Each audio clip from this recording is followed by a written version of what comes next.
Daniel Hayes sat in his Toyota Camry, engine off, watching the house he'd called home for 15 years. The April evening cast long shadows across the suburban street, and somewhere a dog barked at nothing in particular. The vinyl siding needed touch-ups near the gutters.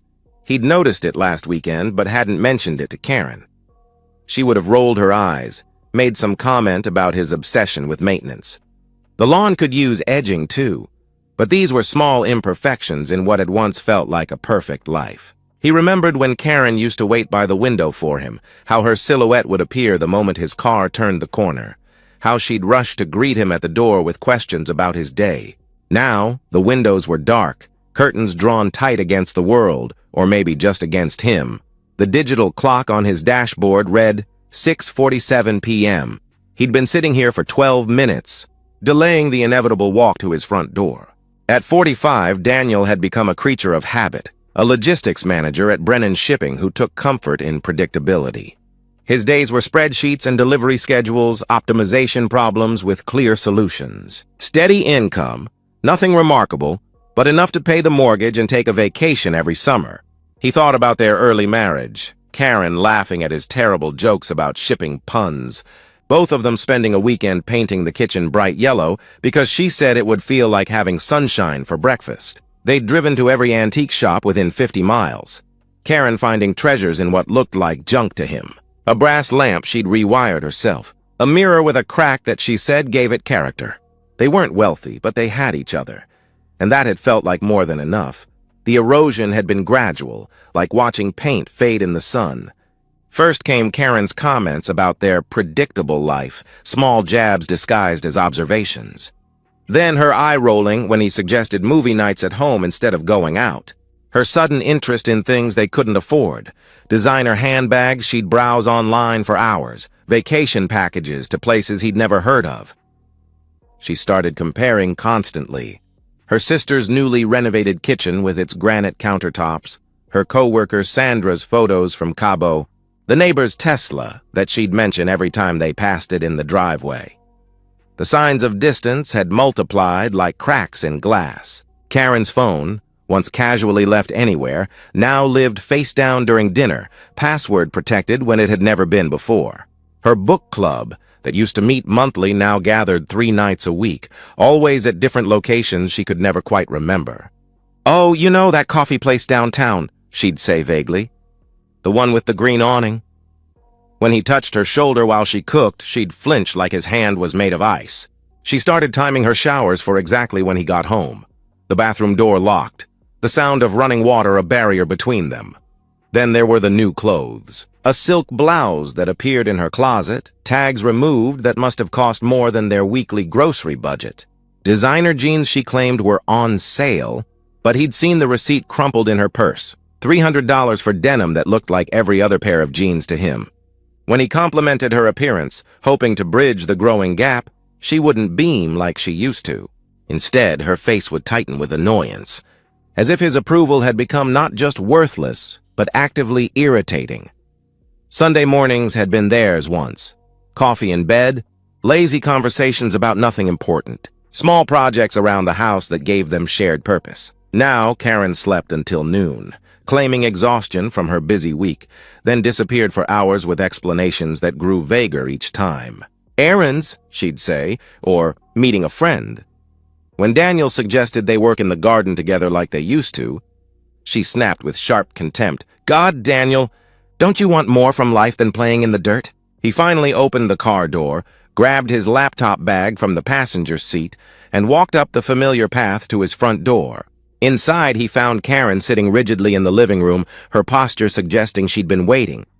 She wore the silk blouse and her good earrings, dressed for an occasion he didn't understand yet. "We need to talk," she announced, her voice steady and final, like a judge delivering a verdict already decided. Daniel set down his bag slowly, deliberately hanging his coat in the closet, organizing his keys on the hook by the door. He smiled slightly, not from happiness, but from recognition. He'd been expecting this conversation for weeks now, maybe longer. The only surprise was that it had taken her this long to work up the courage. Daniel took his time with his evening routine. Each deliberate movement a small act of control in a situation where he had none. He loosened his tie with methodical precision, folded it neatly on the hallway table. "Traffic was terrible on Route 9, he said conversationally. "They're doing construction near the bridge again." "How was your day?" Karen's frustration built visibly, her fingers drumming against the arm of the couch. "Daniel, sit down." "This is important," she demanded, her voice tight with impatience. But he continued, walking to the kitchen, filling a glass with water from the filter pitcher. "Did you see the Johnsons planted new roses? The red ones you always said you wanted. Maybe we should... Will you just sit down and listen?" She exploded, standing up, her carefully maintained composure cracking. "I'm trying to tell you something!" Daniel finally sat across from her, not on the couch beside her where a husband might sit, but in the recliner that had always been his. He sipped his water and waited, his calm demeanor clearly unnerving her. She'd expected tears or panic, not this quiet attention. Karen launched into her prepared monologue with the confidence of someone who'd practiced in front of a mirror. "Daniel, we've been growing apart for years now. You must feel it too. This isn't working anymore. This life, this routine, this mediocrity." She paused, clearly expecting him to interrupt, to defend their life together. When he didn't, she continued, gaining momentum. "You're content with so little," she continued, her voice taking on a pitying tone. "Your job, this house, the same restaurants, the same vacations to the same cabin by the lake. You have no ambition, no drive to be more than what you are, and that's fine for you. But I'm suffocating here, Daniel. I'm 42 years old and I feel like I'm already dead, just going through the motions of a life that was never meant for me." She stood and began pacing, her heels clicking on the hardwood floor they'd refinished together 3 summers ago. "I need more. I need excitement, culture, someone who appreciates the finer things in life, someone who sees me as more than just a suburban housewife marking time until retirement." Daniel listened without interruption, occasionally nodding as if taking mental notes on her performance. This wasn't the reaction she'd expected, no begging for another chance, no promises to change, no desperate attempts to save their marriage. His silence seemed to both embolden and disturb her. "There's someone else," she finally declared. Dropping the words like a bomb, she expected to devastate the landscape of his composure. "I see," he responded simply, setting down his water glass carefully on the coaster. Karen hated water rings on the furniture. The lack of visible impact frustrated her, and she began to elaborate, unable to resist bragging about her conquest. "His name is Gavin Brooks. He's a real estate developer, very successful. We met at that coffee shop downtown Brewster's, completely by chance. He accidentally knocked over my latte and insisted on buying me another one. We got to talking and..." She trailed off, a smile playing at her lips at the memory. "He's everything you're not, Daniel," she continued, her words sharp and deliberate. "And I don't mean that cruelly, just honestly. Gavin has a penthouse apartment downtown with floor-to-ceiling windows that overlook the entire city. He collects vintage wines, actually knows about them, not just drinks them. He has Italian leather furniture that costs more than your car. He wears custom suits, travels to Europe for business. He's cultured, sophisticated, ambitious." Karen's eyes lit up as she painted the picture of her future life. "He's already talking about the trips we'll take. Paris, Rome, Barcelona. Real trips, not camping by some muddy lake. He knows people, important people. There are charity galas, gallery openings, a whole world I've been locked out of because you're satisfied with mediocrity." She pulled a business card from her pocket, holding it like a winning lottery ticket. "I've already spoken to a lawyer, Samantha Reed. She says the divorce can be simple. I don't want anything from you. No alimony, no long drawn-out property division. I just want a clean break. You can keep the house, your retirement, everything. I'm not trying to hurt you, Daniel. I just need to be free to live the life I deserve." "If that's what you want, Karen, then I won't fight it," Daniel said, his voice even and controlled. "You're right, you deserve the life you want." His agreement caught her off guard. You're not going to try to change my mind? Fight for us? For our marriage?" she asked, confusion evident in her voice. "Would it matter if I did?" he responded calmly. "You've already decided. You've already seen a lawyer. You're already planning your new life with Gavin. What would be the point of fighting for something you clearly don't want?" Within 2 weeks, the papers were signed. Karen packed her belongings with the excited energy of someone preparing for a long-awaited vacation. She hummed while she folded clothes, smiled while she boxed up her jewelry. She left their wedding photos on the mantel, but took the expensive frame they'd come in. She packed the silk scarves, the designer jeans, the shoes she'd bought but rarely worn because they were too nice for their regular life. On her last morning in the house, she stood in the doorway with a suitcase in each hand. "I hope someday you understand this is what's best for both of us," she said, not unkindly. "Maybe you'll find someone who's happy with the life you can provide." Daniel watched from the window as she loaded her car. Each trip to the trunk executed with the efficiency of someone who'd mentally rehearsed this escape 100 times. As her car disappeared around the corner, he stood at the window and spoke to the empty room. She had no idea whose arms she was running into, or that I'd been waiting for this moment for months. 2 weeks after the divorce was finalized, Daniel met Jason Martinez at Murphy's Tavern, a dimly lit bar near the industrial district where they'd been regulars since their college days. The place hadn't changed in 20 years. Same cracked leather booths, same jukebox that skipped on B7, same bartender who knew their orders by heart. Jason slid a beer across the scarred wooden table with a knowing grin. "So how does it feel to be a free man?" "Like I've been holding my breath for months and can finally exhale," Daniel replied, raising his glass. They clinked glasses, but there was something conspiratorial in their laughter, a shared secret that went deeper than simple celebration of a friend's divorce. "She really had no clue, did she?" Jason asked, leaning back with his smile widening. "None," Daniel confirmed. "Completely bought the whole thing." The conversation drifted back to 3 months earlier, before Karen had asked for the divorce, when everything had changed. Daniel had come home early from work, stomach churning from what he'd thought was food poisoning from the sketchy lunch truck near the office. He'd found Karen's laptop open on the kitchen table, her email visible on the screen. His first instinct was to close it, to respect her privacy even though she'd been growing more distant by the day. But a name caught his eye in the preview pane. "Can't wait to see you tonight, beautiful. Rick." Curiosity overrode courtesy. Daniel sat down and scrolled through the message thread. 4 months of romantic exchanges, increasingly explicit with someone named Rick Patterson. Meeting arrangements, hotel confirmations, photos that made Daniel's stomach turn for entirely different reasons than the food poisoning. But Rick wasn't alone in Karen's inbox. There was also David from 6 months ago, complete with credit card receipts for dinners Daniel had thought were with her sister. Before David, there'd been Anthony, who'd apparently been the reason for all those late nights at the gym Karen had suddenly developed an interest in. The pattern was crystal clear. Karen was a serial cheater, constantly seeking validation from new men, each one supposedly an upgrade from the last. She'd been living a double life for at least a year, possibly longer. Daniel realized their marriage hadn't died a natural death. It had been murdered slowly, deliberately, one affair at a time. That night, instead of confronting Karen when she came home late from book club, she'd claimed, Daniel had called Jason. "I need your help with something, and it's going to sound crazy," he'd said over the phone. Over beers at this same booth in Murphy's, Daniel had laid out the situation and his emerging plan. Jason, recently divorced himself after catching his ex-wife with his former business partner, was immediately intrigued. "You want me to what?" Jason had laughed, incredulous. "Pose as some rich developer?" "Her next mark," Daniel had corrected. "Look, she's going to leave me anyway.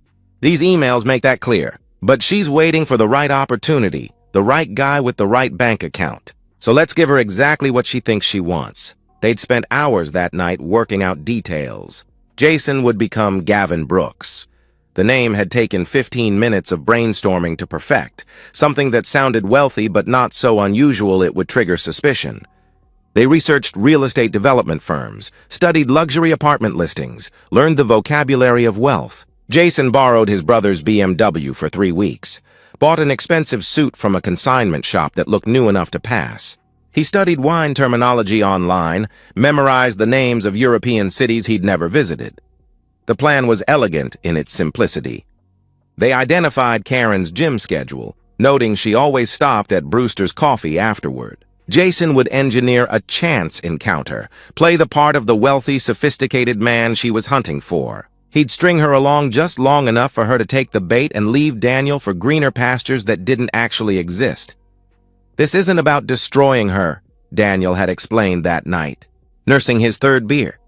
"It's about revealing who she really is. She's going to leave me no matter what. The emails prove that. But this way, she leaves on her own terms, thinking she's won. And when it all falls apart, she'll have no one to blame but herself." "What happens when she finds out I'm not rich?" Jason had asked. "When she realizes Gavin Brooks doesn't exist?" "You disappear," Daniel had replied with a grim but satisfied smile. Phone disconnected, no forwarding address. Gavin Brooks vanishes like smoke, and Karen gets to figure out that she bet everything on a mirage. The execution had been flawless. Jason accidentally bumped into Karen at Brewster's, sending her $4 latte across the floor. He'd insisted on buying her another, then another, when she'd agreed to sit and chat while she dried off. Within a week, they were texting constantly, Karen hiding her phone but smiling at it like a teenager. Within a month, she was telling Daniel she had to work late, meeting Jason for dinners where he'd pay cash to avoid leaving a paper trail. Jason had played his part perfectly. He was mysterious about his business dealings, dropping hints about international investments and development projects without providing concrete details. Always busy with important calls, he'd taken another room. Always apologizing for having to cut dates short for urgent meetings that didn't exist. "The hardest part," Jason said now, signaling for another round, "was not laughing when she'd complain about you. How boring you were, how you had no ambition. Meanwhile, she's telling this to a guy who works at a copy shop and lives in a studio apartment." "To the perfect con," Daniel said, raising his fresh glass. "To patience over revenge," Jason replied, clinking it. They both understood the magnitude of what they'd done, not just tricking Karen, but exposing her true nature. She hadn't been pushed or manipulated into leaving. She'd chosen to abandon her marriage for what she thought was a better opportunity, proving that her vows, her commitment, her love, none of it had ever been real. As they left the bar, Jason asked, "Think you'll ever see her again?" "Probably," Daniel replied with a shrug, pulling on his coat. "This town isn't that big. When I do, it'll be interesting to see how she explains her new life with Gavin Brooks, the mysterious real estate developer who doesn't exist." 3 months later, 6 months after the divorce, Daniel pushed his cart through the familiar aisles of Save Mart, the fluorescent lights humming their usual tune. He'd always done the grocery shopping. Karen had found it beneath her, one of those mundane tasks that reminded her too much of the ordinary life she was desperate to escape. His list was simple: milk, bread, cereal, the basics of a bachelor's pantry. He'd turned into the cereal aisle comparing prices on cornflakes.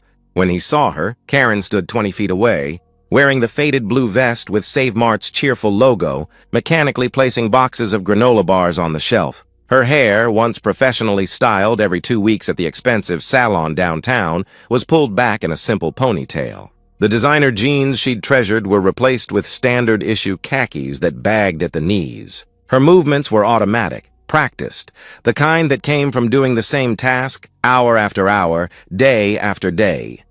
For a moment, Daniel thought his eyes were playing tricks. This tired-looking woman couldn't be the same person who'd walked out of their marriage 6 months ago, declaring she deserved better than their middle-class life. But when she turned slightly to reach for another box, the fluorescent lights caught her profile, and there was no doubt. This was Karen, the woman who'd left him for penthouses and European vacations, now stocking shelves for minimum wage at the same store where they'd shopped together for 15 years. Their eyes met across the aisle. Daniel watched her face cycle through emotions like a slot machine seeking a winning combination: surprise, embarrassment, shame, then something close to desperation. Her mouth opened slightly, as if she was about to speak, to explain, to justify how she'd gone from Gavin Brooks's sophisticated girlfriend to Save Mart Employee of the Month. Daniel felt nothing. Not the satisfaction he might have expected. Not pity, not even curiosity about the obvious question of what had happened to Gavin and his penthouse paradise. The woman who'd proclaimed she was trading up to charity galas and wine collections now stocked the same breakfast bars she used to toss carelessly into their cart. The irony wasn't lost on him, but it didn't bring the sweet taste of revenge he might have anticipated. There was just quiet recognition of consequences made visible. Karen had gambled everything on a fantasy, and reality had called her bluff. She stood there in her polyester vest, waiting for him to say something, anything. Perhaps hoping for the kind of scene that would let her play victim, or maybe wanting him to gloat so she could be indignant. But Daniel simply turned his cart toward the checkout, leaving her frozen in place, still holding a box of honey oat bars. As he loaded groceries into his Camry, images cascaded through his mind unbidden. Karen signing divorce papers with a triumphant smile, her hand steady and sure. Her excited phone calls to her sister that he'd overheard, finally escaping this suburban prison, she'd said, loud enough that he wondered if she'd wanted him to hear. The way she'd packed her belongings while actually humming, folding each piece of clothing like it was being prepared for a new life that would finally be worthy of her.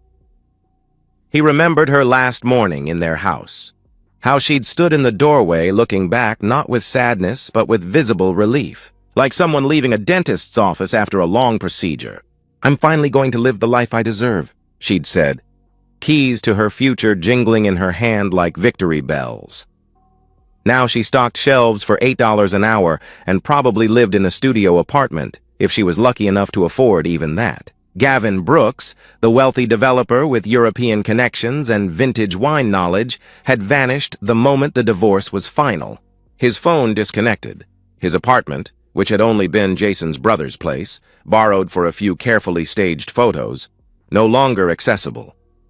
Karen had been left with nothing but her own inflated expectations and a reality she was completely unprepared to navigate. Daniel didn't feel victorious.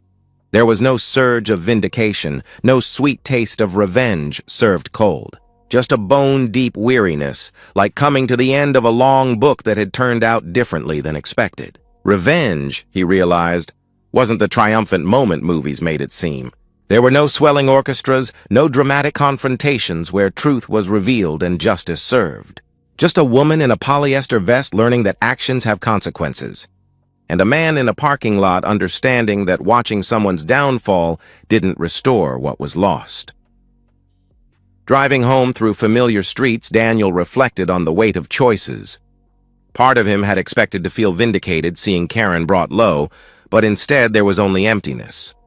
She was paying the price for her decisions, but witnessing it firsthand didn't magically heal the betrayal or restore the years of lies. He thought about their early years, when Karen would get excited about finding a perfect tomato at this same Save Mart, when she'd grab his hand and pull him to see some ridiculous product that made her laugh. Somewhere along the way, she'd convinced herself that happiness was always one upgrade away, that contentment was settling for less, that steady love was just another word for boring. That hunger for more had consumed everything good she'd actually had, like a fire that burned through a house while chasing a light in the distance. Daniel pulled into his driveway, looking at his modest home with fresh appreciation. The vinyl siding still needed touch-ups, the lawn still needed edging, but it was real. It was his. Inside, there were no secrets, no lies, no one planning escapes or plotting betrayals. For the first time in years, maybe for the first time ever, home felt like sanctuary instead of just shelter. He stepped out of his car, groceries in hand, thinking, she made her choice. And choices have consequences. Some lessons can only be learned the hard way. 1 year after the divorce, Daniel's life had settled into new rhythms that felt like learning to breathe after years of holding his breath. Saturday mornings meant coffee and the newspaper in blessed silence. No undercurrent of tension, no careful navigation around someone else's mounting dissatisfaction. He'd repainted the kitchen, not the sunshine yellow Karen had initially loved, then grown to hate, but a calming sage green that he'd chosen without committee, without compromise, without worrying if it was sophisticated enough. The house felt larger somehow, as if Karen's dissatisfaction had been taking up physical space, pressing against the walls and ceilings. He'd kept some of their photos, the early ones where her smile reached her eyes, where she held his hand without checking to see if anyone was watching. But he'd packed away the rest, not from bitterness, but from a simple desire to move forward rather than sideways or backward. The past was a different country now, and he had no visa to return. Jason stopped by regularly for dinner and football games. They never discussed the plan anymore. It belonged to a chapter that was closed. Gavin Brooks had served his purpose and vanished into the ether, just another cautionary tale about trusting strangers who seemed too good to be true. Daniel had started talking to Sarah from accounting, who found his steady nature attractive rather than boring, who laughed at his shipping puns, who suggested they try the new Thai place but was equally happy with pizza on the couch. Nothing rushed, nothing desperate. Just two adults getting to know each other without pretense or persona. Daniel had learned that revenge wasn't about destruction. It was about truth. He hadn't ruined Karen's life. He'd simply stopped participating in her illusions, stopped being the safe harbor she could return to between adventures. She'd ruined her own life by chasing fantasies over reality, by valuing what glittered over what endured.